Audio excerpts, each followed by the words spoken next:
Hi అండి, అందరికీ good morning. నేనైతే పత్తి తీసేలా ఉన్నాను.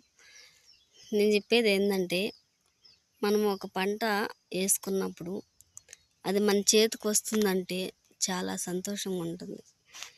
ఎంత సంతోషం అంటే గర్వంగా నేను పండించాను అని ఈ ఈ ప్రకృతికి, ఈ ప్రపంచానికి, ఈ పంట మనకి ఇచ్చిన ఆ భగవంతుడికి ఎంతో రుణపడి ఉంటాం మనమైతే. అంటే ఏదైనా ఆయన పెట్టందే మనం ఏం చేయలేం కదా. కాబట్టి రైతులను గౌరవిద్దాం. రైతు అనేవాడు ఉంటేనే మనం ఈ ప్రపంచంలో తినగలుగుతున్నాం, కట్టగలుగుతున్నాం.